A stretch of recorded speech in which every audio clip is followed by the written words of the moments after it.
Alright, welcome back, guys, to this amazing episode of Christianity over Islam with Sam Shamoun. And on today's debate, a Muslim Cultist gets decimated and quits debates on this Quran's contradiction. Let's watch this amazing video. Yeah, so you're Ahmadiyya. Uh-huh.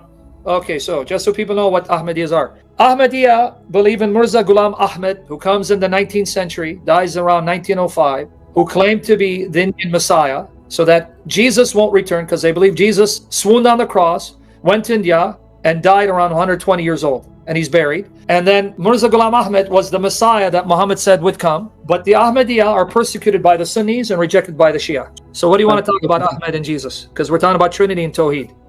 Yes, so I just wanted to ask, in terms of Jesus and the Trinity, how can the Trinity be true if Jesus already returned as Mirza Ghulam Ahmad? No, because Mirza Ghulam Ahmad is in hell. He's a son of Satan. We don't believe in him. You don't believe in him? No, he's a son of Satan. He's one of those that Jesus said would come. So he's buried under the feet of Jesus with Muhammad. How can you explain the fact that when he came, the prophecies aligned perfectly? Who cares? Jesus said many false prophets will perform signs and wonders, but they're of their father, the devil. Who gives a damn? That's Matthew 24, 23 to 25. So don't waste my time with your fake Mirza Ghulam Ahmad. He's under the feet of Jesus. Show me from the Bible that your Mirza Ghulam Ahmad is the Messiah to come when the Bible buries him and your prophet and your Quran. They're all fake.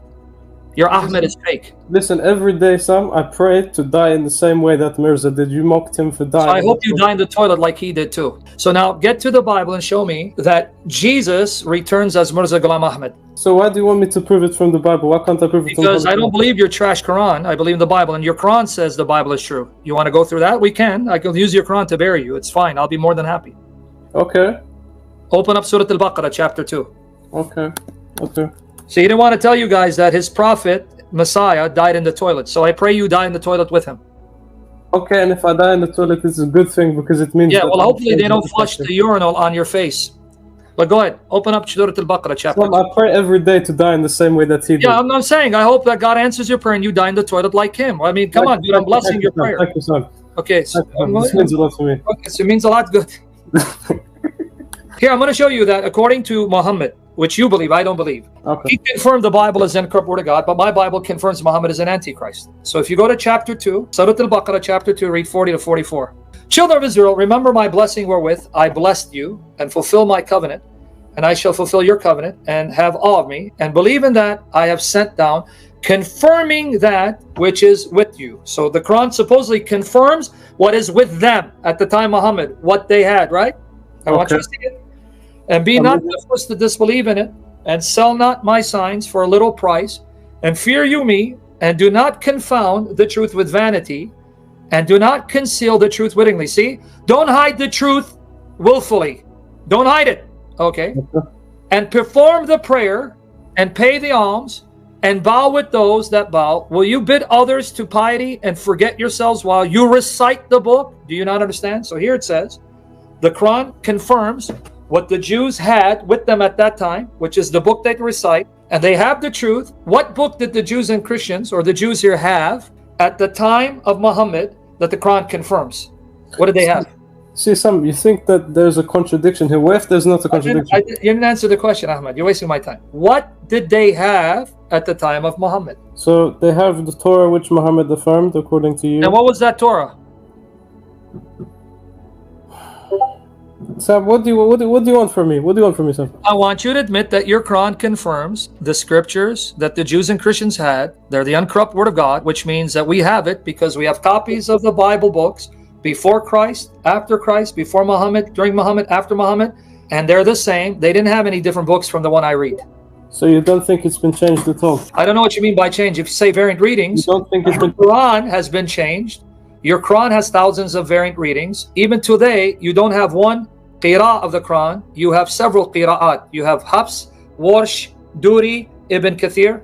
So I don't know what you mean by change. If you mean that it's been completely changed, that we don't have the original reading, no, that's a lie. If you're saying there are variant readings, every book copied by hand has variant readings, especially the Quran. I know you're not going to lie to me and think, oh no, the Quran has no variants, because come on, you know better. You're not that dumb. Yeah, okay. I mean, what I'm saying is that how can you know that with thousands of years difference, how can you know that it stays the same throughout? Because if you're a Muslim, your prophet said it. I didn't say it. I don't believe in Muhammad. Do you believe in Muhammad? Yes, I believe in Muhammad, and also I believe He said it's the same, because whatever he confirmed at that time, what he confirmed at that time as being true, well, we have copies of what those books were, so we know what they would be reading. They'd be reading what I read today. In fact, the Quran itself quotes verses from what they had that we have in our Bible today. In chapter 5, verse 45, there the Quran says, it is written in the Torah, life for life, nose for nose, eye for eye. That's Exodus 21, 22, 25. So that at least I know whatever they had that verse, and we have it today. Or in Surah Al-Anbiya, chapter 21, verse 105. Surah Al-Anbiya, 21, 105. The Quran says... Welcome back, guys. Before we continue with our video, I think from what Shamoun was able to explain to us from the meaning of the difference between the sections in Islam, which one of them is Ahmadiyya, which comes from the root word Ahmad. The Ahmadiyya Muslim community believe in the most core tenets of Islam. However, one of the most distinguishing factors of their belief is that they believe that Ahmad, who is the founder of this group, is a prophet. They believe that he's a prophet, while the general Islam believe that Muhammad is the last prophet. So they had clashes there, and they have issues with this set of Muslims. And also they believe that Ahmad is the Messiah to come, and Shamoun is trying to explain and school him that Ahmad, who is the founder of this Ahmadiyya group, is not the Messiah. Let's watch this amazing video to get more details. And we wrote in the Zabur, after the dhikr, our righteous servants will inherit the earth. Zabur is Psalms. We have that, Psalm 37, 29. So there the Quran is telling me what these scriptures look like, because the verses that it's quoting at that time are verses we have today. I can give you another one. If you go to chapter 48 of the Quran, 29, it says, and the likeness of the Muslims in the gospel is, and it talks about a parable found in Mark 4, 27, 28, I'm sorry. So here the Quran is even telling me what these scriptures look like, because it quotes verses in them that are still with us today. So they can't be different.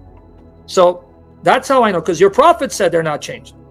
So if you agree with your prophet, you're stuck. If you're saying no, they're changed, and then say, I renounce Muhammad. But I will never renounce Mirza Ghulam Ahmad for the What miracles. about Muhammad, who came before him? The miracles that Mirza Ghulam Ahmad committed. So what? Jesus said that many will do miracles in the power of Satan. So what? Matthew 24, 23 to 25. He already told us to expect this. Matthew 24, 23 to 25 says, false Christs, false prophets will come in my name, doing signs and miracles to deceive even the elect if it were possible. So Mirza Ghulam Ahmad proved Jesus' words true. Why? Christ said, false Christ will come. Mirza Ghulam Ahmad claimed to be Christ. They will do signs and wonders, but I told you beforehand, don't be deceived.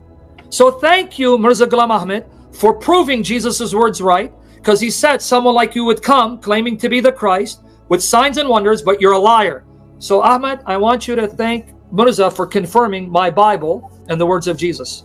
And the Bible also says that the Messiah would return, and the Messiah, I believe, returned in the... And where will he return? Acts 1, 9 to 12 says he's going to return to the Mount of Olives. So did Mirza Ghulam Ahmad, was he in the Mount of Olives? And when he died, did he die in the toil on the Mount of Olives? Because Jesus was going to return to the Mount of Olives. No, he did not in the Mount of Olives. But Jesus of the Gospels, New Testament, he's going to return to the Mount of Olives. Yes, but obviously we believe that it's not fully correct. Obviously, otherwise But I would Muhammad believed it's fully correct. So now we're back to square one.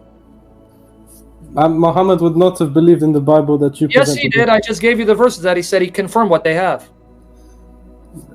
Okay, is Jesus God? Do you believe this, yes? Of course he is. Okay, and for me, Mirza Ghulam Ahmad is the second coming of Jesus, so in reality, we both worship Mirza Ghulam Ahmad. You worship? No, I don't know of any Ahmadiyya that worships Mirza Ghulam Ahmad. You're committing. You worship Mirza Ghulam Ahmad. No, I don't. Mirza is under my feet because Jesus buried him in hell. Mirza Ghulam Ahmad is under my feet. You know why? Because Jesus damned him to hell, and all false prophets are under the feet of the church. I am born of the Spirit. I belong to Christ. So Satan's children are under my feet. Romans 16:20. So your Ahmad is in hell because Jesus damned him there because he's a false Christ. No, Ahmad is Jesus. No, he's not. Ahmed is Jesus' slave burning in hell. Show me from the Bible that Ahmed is Jesus. I don't believe in the Bible, but I believe in the But miracles Muhammad that of the Mirza Quran believe in the performed. Bible.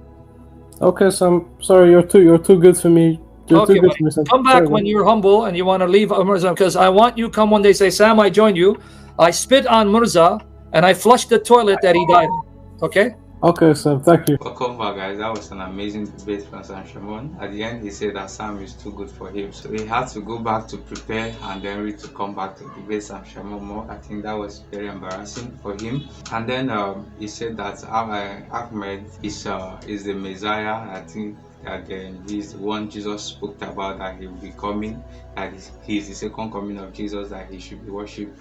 And at this point, it is glaring that this guy lacks basic knowledge of Islam. And then one of the things is that he has made his Ahmed a god, and he is asking people to worship him. And then he tried to trash talk Sam, and Sam got angry at that point, and they started insulting his prophet, which I believe most Muslims doesn't like people insulting their prophet. He believed that this Ahmed is a Messiah to come. If Ahmed claimed to be the Messiah, then he is the Antichrist Jesus talked about, when Jesus says that an Antichrist will come and he will deceive many people, even the very elect will be deceived. And from this debate, we can find out that this Ahmed is also an Antichrist for coming out to say that he is the Messiah, and he deceived a lot of Muslims. And then the prophet believed in the Torah. If your prophet confirmed that the Bible the Jews and the Christians were holding at that time is the true word of God, which is the uncorruptible word of God, and you as a Muslim in this modern age is coming out to say that the Bible was corrupted or has been corrupted, it shows that you do not follow your prophet, or your prophet is a liar for saying that the Bible, which is the word of God, which he heard and confirmed is the true word of God, is being corrupted. It means that you're a liar, or your prophet is a liar for holding a book which he claimed cannot be corrupted, and you're coming out to tell us now that the book has been corrupted. Sam Shamoun was able to tell us that the book, which is the Quran, has many variances, which they have so many versions which do not correlate with each other, and some were burnt and some were do away with, and you're coming out to tell us that the Bible was corrupted, and they have many manuscripts which agrees with each and every terms of the Bible that they are true and they cannot be corrupted. Guys, what do you think about this debate? Let's know what you think in the comment section, and also don't forget to share our videos with your friends and your family, and do well to subscribe to the channel for more amazing videos like this. See you in our next video.